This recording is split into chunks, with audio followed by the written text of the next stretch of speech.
Olá, olá, olá! Eu sou a professora Vanessa e vamos agora revisar sobre as vozes verbais.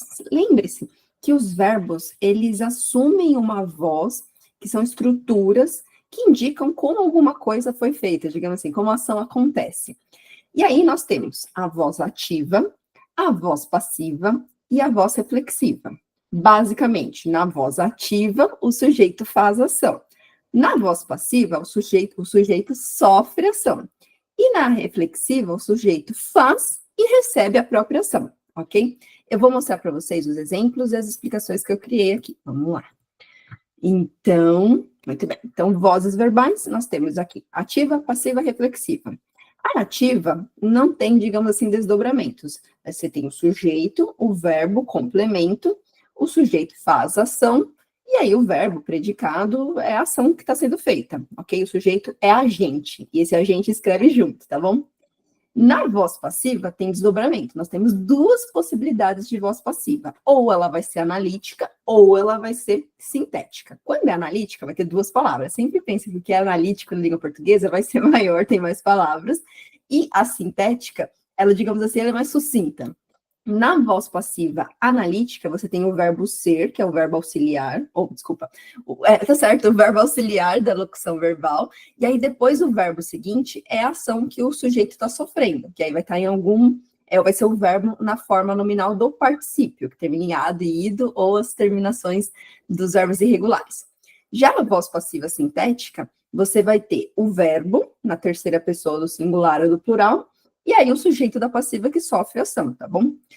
E na voz reflexiva, você também tem um desdobramento. Você pode ter a voz reflexiva que faz e recebe a ação, e tem a voz reflexiva recíproca, que é quando mais de um sujeito faz ação e um faz ação para o outro, reciprocamente. Um recebe do outro a mesma ação.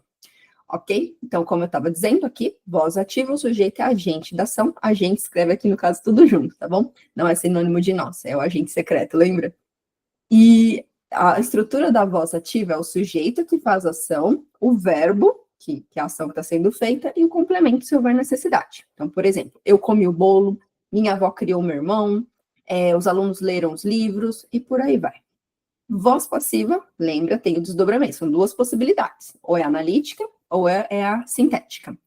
Na analítica, você vai ter o sujeito paciente, que sofre ação, o verbo auxiliar ser conjugado no tempo que for necessário, o particípio, lembra, ado e ido, essa é uma forma nominal, né, o ado e ido, ou as terminações dos verbos irregulares, e aí depois pode ou não ter, não é obrigatório, o agente da passiva, que é quem faz a ação, então é por alguém ou de alguém. Olha os exemplos aqui, o bolo foi comido por mim, o bolo sofre ação, sujeito paciente. Foi ao verbo ser no passado, comido é o particípio do verbo comer, por mim, agente da passiva. Outro exemplo, o chapéu foi comprado pelo meu filho. Então, o chapéu, o sujeito paciente, está sofrendo a ação de ser comprado, foi ao verbo ser de novo, comprado é o particípio, pelo meu filho é o agente da passiva. Esse pelo aqui é o por, mais o artigo. E aí tem também, lembra a voz passiva sintética, que é quando você tem um verbo transitivo, mais a partícula ser, que é o sujeito paciente. Então, come-se o bolo, comprou-se o chapéu. E aí, para você ter certeza se é voz passiva sintética, você tem que virar a frase para ver se não é sujeito, voz passiva sintética ou sujeito indeterminado. Olha o exemplo. Comeu-se o bolo. Eu posso falar, o bolo foi comido. Então, voz passiva sintética. Agora, se fosse a frase, por exemplo, estuda-se muito nesse colégio.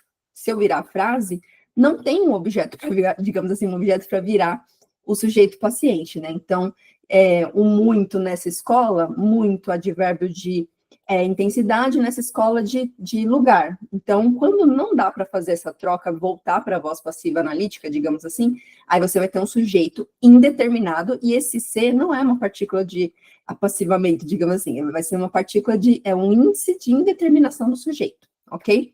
Então, lembra, quando for voz passiva analítica, você vai ter o verbo ser no tempo necessário e mais o verbo no particípio, que é o principal, vai ter a locução verbal.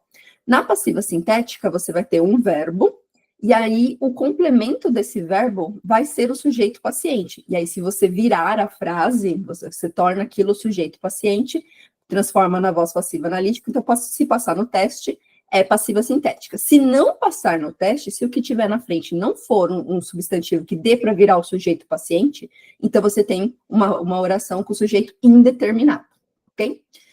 Próxima, voz reflexiva, duas possibilidades.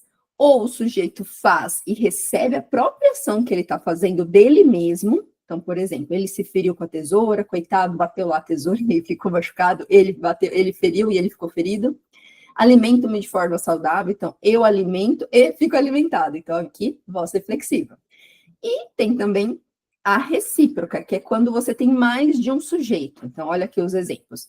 Eles olharam-se longamente. Então, um olhou para o outro. Eu recebo a ação de ser olhada, que é a mesma ação que eu estou fazendo, mas não estou recebendo de mim, estou recebendo do outro.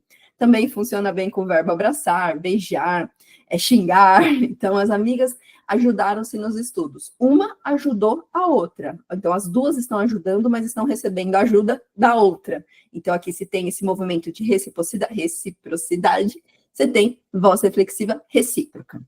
É isso. Então, ativa, passiva, reflexiva. Quem é meu aluno recebe aqui o resumo para poder revisar. 2 exercícios dinâmicos e mais um exercício escrito aqui com gabarito. Mas qualquer dúvida, me manda lá no WhatsApp para eu te ajudar. E se você não é meu aluno, entre em contato, vou deixar as informações aqui na descrição do vídeo. Vem para o clã, vem aprender língua portuguesa de uma maneira simplificada. Por hoje é só, pessoal.